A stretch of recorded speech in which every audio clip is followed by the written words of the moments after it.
కేంద్ర ప్రభుత్వం కొత్తగా తీసుకొచ్చినటువంటి ఈ సిఏఏ అనేటువంటి అంశం పైన కొన్ని విషయాలు తెలుసుకునే ప్రయత్నం చేద్దాం.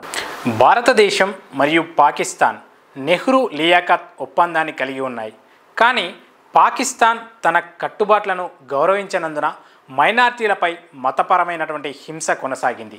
ఈ కమ్యూనిటీల మానవ హక్కుల సమస్యను భారతదేశం యుఎన్ఓలో లేవనెత్తింది. కానీ ఖచ్చితమైనటువంటి ఫలితం వెలువడలేదు. హింసించబడినటువంటి మతపరమైనటువంటి మైనార్టీల ఆందోళనలను పరిష్కరించడానికి సిఏఏ సహజ పరిష్కారం. పౌరసత్వ చట్టంలోని మునుపటి నిబంధనల ప్రకారం చెల్లుబాటు అయ్యే ప్రమాణ పత్రాలు లేకుండా భారతదేశంలోకి ప్రవేశించిన లేదా వారి పత్రాలు చెల్లుబాటు గడువు ముగిసినట్లయితే ఆఫ్ఘనిస్తాన్, పాకిస్తాన్ లేదా బంగ్లాదేశ్ నుండి హిందూ, సిక్కు, బౌద్ధ, జైన్, పార్సీ లేదా క్రైస్తవ సంఘాల నుండి వలస వచ్చిన వారు పరిగణించబడతారు.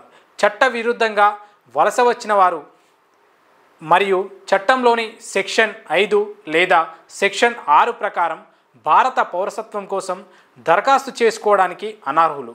ఇప్పుడు పేర్కొన్న వలసదారులను భారత పౌరసత్వానికి అర్హులుగా చేయాలని ప్రతిపాదించబడింది.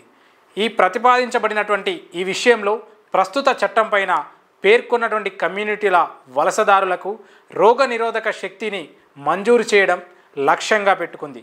తద్వారా వారి వలస లేదా పౌరసత్వం యొక్క స్థితికి సంబంధించి వారిపై ఏవైనా చర్యలు భారతీయ పౌరసత్వం కోసం దరఖాస్తు చేయకుండా నిరోధించవు.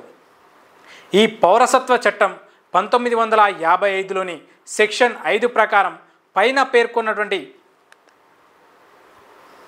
ప్రకారం ఈ దేశాలకు చెందినటువంటి మైనార్టీ వర్గాలకు చెందిన వ్యక్తులతో సహా భారతీయ సంతతికి చెందిన చాలామంది వ్యక్తులు పౌరసత్వం కోసం దరఖాస్తు చేస్తున్నారు.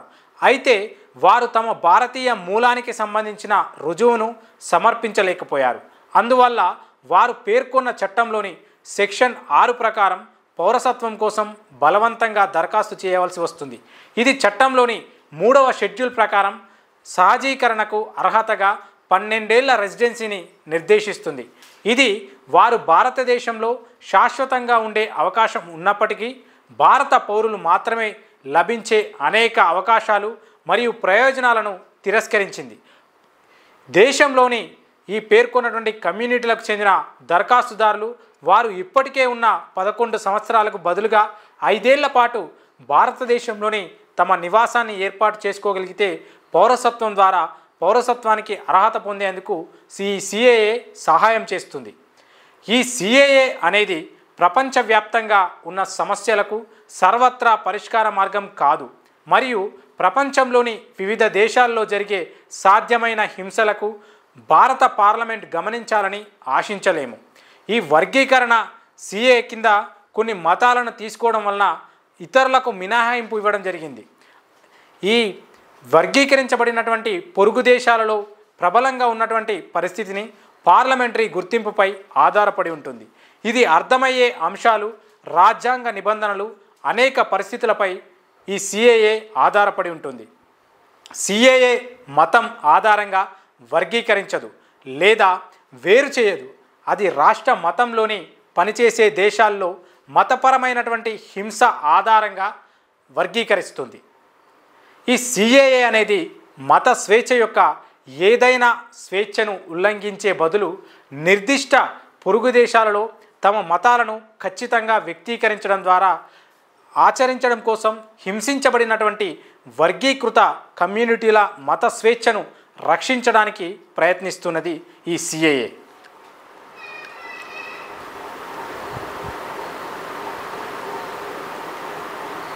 సిఏఏ ప్రస్తుతం ఉన్న ఏ హక్కుపైన భంగం కలిగించదు మరియు భారతీయ పౌరులలో ఎవరికైనా చట్టపరమైనటువంటి ప్రజాస్వామ్య లేదా లౌకిక హక్కులను ప్రభావితం చేయదు. ఏ దేశంలోని విదేశీయులు భారతదేశ పౌరసత్వం పొందేందుకు ప్రస్తుతం ఉన్న విధానం సిఏఏ చేత తాకబడలేదు మరియు అలాగే ప్రస్తుతానికి కూడా కొనసాగుతూనే ఉంది. భారత ఉపఖండంలోని people's republic of Bangladesh, Islamic republic of Afghanistan మరియు ఇస్లామిక్ రిపబ్లిక్ ఆఫ్ పాకిస్తాన్ ఈ దేశాలలో తమలో తాము ఒక తరగతి ఇది భారతదేశం యొక్క పొరుగున ఉన్నటువంటి నిర్దిష్ట రాష్ట్ర మతం కలిగిన దేశాల గుర్తింపుపై కేంద్రీకృతమై ఉంది.